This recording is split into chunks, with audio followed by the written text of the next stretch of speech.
brought to you by खाता book. इनका tomorrow होना हो लेकिन हिसाब टुडे हो सकता है। हाँ? कैसे? भाई खाता आउट करो, खाता बुक डाउनलोड करो, ये ऑटोमेटिकली हिसाब करे, उधारी वापस लाए फटाफट।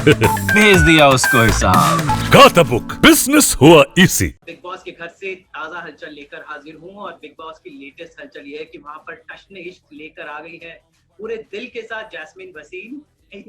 जैस्मिन बिग बॉस के घर में आई हो, कब तक हमने आपको नागिन बनकर देखा, टशन इश्क में देखा, फिर टैनी बनकर देखा, लेकिन इस बार ये किरदार जो जैस्मिन वसीम का ही आप निभाने जा रही है बिग बॉस में, तो आई थिंक ये पहली बार होगा कि आप खुद का ही किरदार अब देश के सामने निभाने जा रही हैं। दूसरी बार। हाँ, खतरों के खिलाड़ी और जी हाँ, तो रियलिटी शोज जो होते हैं मतलब बड़े मजेदार होते हैं, लेकिन कलाकारों के लिए बड़ा मुश्किल होता है। तो सीरियल में काम करना, रियलिटी में काम करना कितना अलग है? सीरियल में काम करना, फिक्शन में काम करना मेरे लिए कंफर्ट जोन बन गया था, और नॉन फिक्शन इज लाइक उस कंफर्ट जोन से बाहर निकलना, बार बार अपने आप को आजमाना इज मोर एक्साइटिंग। जी जी, तो 2020 कैसा रहा? नागिन में भी थे आप, मैंने सोचा नागिन डांस करते हुए एंटर करेंगी। नहीं, मुझे नहीं पता, मुझे ऐसा किसी ने नहीं बोला। इस बार आप बिग बॉस हो तो रहा है, लेकिन काफी कुछ अलग अंदाज में हो रहा है। इस वक्त हम लोग जो एक 6 महीने से कोरोना वायरस और इस पैंडेमिक से लड़ाई लड़ रहे, उसके बीच में शो की तैयारी करना, मतलब वो सब काफी अलग था। तो कितना अलग था इस बार में, मतलब इस शो में, क्योंकि अब तक जो हुआ है वो इस साल नहीं हुआ है, वो इस साल हो रहा है। तो कैसा था? कितने क्वारंटाइन रहे? क्या कुछ प्रिकॉशंस लेंगे? मैं अभी भी क्वारंटीन में हूँ, और क्या कहते हैं, हर 4-5 दिन में वो स्वैब टेस्ट होता है। किसी से बहुत स्ट्रिक्ट क्वारंटीन में, किसी से मिल नहीं रहे हैं। इस बार पूरा फॉर्मेट चेंज हो गया है, तो मतलब सब पैकिंग वगैरह करके पहले ही सब सैनिटाइज होके चला गया है। और इट्स लाइक सबसे बड़ा डिफरेंस इस साल ये है कि हमें अलग से क्वारंटीन होना पड़ रहा है, यू नो। और वो जो एक ग्रैंड वो होता है डांस और ये और वो, उस तरीके का मेरा कुछ नहीं हो पाया है। सो ये क्वारंटाइन ही मुझे भारी पड़ रहा है, बस यही जो बदलाव आया है। तो अभी पिछले सीजन में यानी बिग बॉस 13 में पूरा आपके सीरियल ही था, बस आपकी कमी थी, सिद्धार्थ शुक्ला थे, रश्मि थे। तो इस सीजन में आप जो कमी कर रही हैं, वो दोनों इतने बड़े स्टैंडर्ड सेट कर गए हैं, तो कहीं ना कहीं मतलब कि व्हाट डू यू थिंक, एक प्रेशर है या एक काम आसान कर गया? नहीं, पता है क्या, कंपटीशन नहीं है। इट्स लाइक और कोई भी शो, कोई भी प्रोजेक्ट हम करते हैं, उसकी सक्सेस पूरी टीम पे डिपेंड करती है। और इस साल देखते हैं कैसी टीम होती है। सब अपनी तरफ से तो हमेशा यही चाहते हैं, बेस्ट हो बेस्ट हो बेस्ट हो, बट ऐसा कोई कंपटीशन नहीं होता है। वो शो ही ऐसा है कि आप ये कंपटीशन के बारे में तो सोच ही नहीं सकते, आपके अपने दिमाग पे इतने मेंटल प्रेशर्स होते हैं। जी जी जी, तो क्या तैयारी है? मतलब इस शो में तो वैसे जितनी तैयारी कर लो फिर भी, लेकिन कुछ खास प्रिपरेशन, कुछ खास रणनीति, क्या क्या सोच के जा रही है? मतलब व्हाट इज योर? इस शो में कुछ नहीं चलता है, इसीलिए सबसे बेस्ट होता है जस्ट बी योरसेल्फ। जैसे हो वैसे रहो, कुछ और बनने की कोशिश मत करो, क्योंकि फिर तुम you will lose your own identity as well.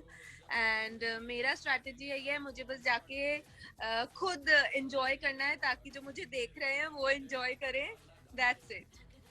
लेकिन इस घर में थोड़ी डगर आसान नहीं होती, बहुत सारे लोगों को डील करना पड़ता है, झगड़े भी होते हैं, प्यार भी होती है, मोहब्बत भी होती है। तो कैसे जो जो इमोशंस जो होते हैं, मतलब, और ऊपर से पूरे देश की नजर आपकी रहती है, तो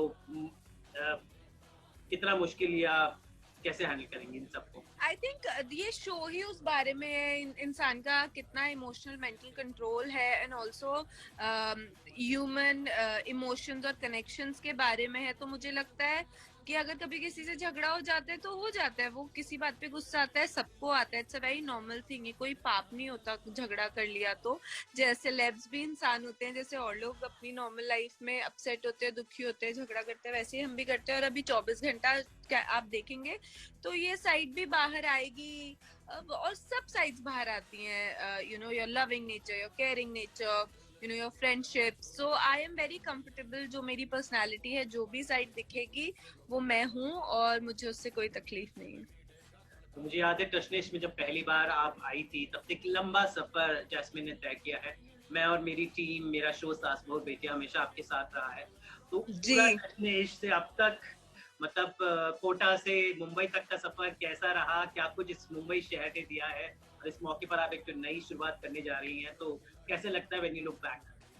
I think I am touchwood one of those lucky actors जिसका सफर बहुत अमेजिंग रहा है। जैसे आप देखें भी तो मतलब बैक टू बैक मुझे शोज मिलते गए, बहुत अच्छे शोज मिलते गए, best of the channels, best of the production houses, उसके साथ साथ ग्रोथ होती गई, सक्सेस मिलती गई, आप सबका सपोर्ट प्यार हमेशा रहा है। इसीलिए so when I look back I think it's an amazing journey. Television ने मुझे प्यार दिया है, एक एक रिकग्निशन दिया है, रिस्पेक्ट दी है, मुझे इस शहर में रहने लायक वो एक्सेप्टेंस दी है that I feel that this city accepts me and this is all because of TV. Siddharth Shukla ने पिछली बार बहुत कमाल लिखा है, तो उन्होंने आपको टिप्स दी कि जैस्मिन ऐसे करना, ऐसे नहीं करना? आपकी बात हुई? ऑनेस्टली जो शो का फॉर्मेट है उसके हिसाब से मैं किसी को बता नहीं सकती थी मैं ये शो कर रही हूँ, तो मैं उनसे डिस्कस नहीं कर पाई। बट वो मुझे यही बोलते कि जस्ट बी योरसेल्फ, एंजॉय। जी जी। तो आपकी फैमिली का कैसे रिएक्शन था? आई थिंक पूरा कोटा अब आपके साथ है, कोटा की बेटी जा रही है, तो how your family reacting to this? Family मेरी बहुत सपोर्टिंग है, उन्होंने बोला ऑल द बेस्ट, यहाँ की कोई चिंता मत करो, कोई टेंशन मत लो, हम सब देख लेंगे। और हाँ, बस उनको यही था कि बेइज्जती मत करवा कर आना अपनी। जी, तो नागिन और ये साल 2020 कैसा रहा? आपने जो शोज किए हैं, हाउ वाज 2020 मेरे लिए साल रहा, मतलब जब से मैंने टेलीविजन शुरू किया है मेरे लिए सबसे ज्यादा रिलैक्सिंग साल रहा, क्योंकि 2015 में टशनिश किया, वो रैप अप होने से पहले ही मैं दिल से दिल तक करने शुरू हो गई, दिल से दिल तक रैप अप होते ही मैं खतरों के खिलाड़ी चली गई, वहां से आते ही हैप्पी, खतरा खतरा 2-3 शो साथ साथ करने लग गई, और नागिन करते करते एंड में ये सब हो गया। सो आई वाज लाइक 2020 साल मुझे ऊपर वाले ने दिया to relax, take a break, और फिर फुल पावर के साथ, ताकि मैं कम बैक कर सकूं।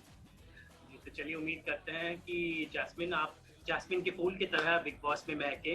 आपको बहुत बहुत उम्मीद है आप अपनी खुशी से सबका दिल जीतेंगी, और जब आप लौट कर आएंगे हम फिर से आपसे बात करेंगे। All the best and keep rocking. Thank you so much.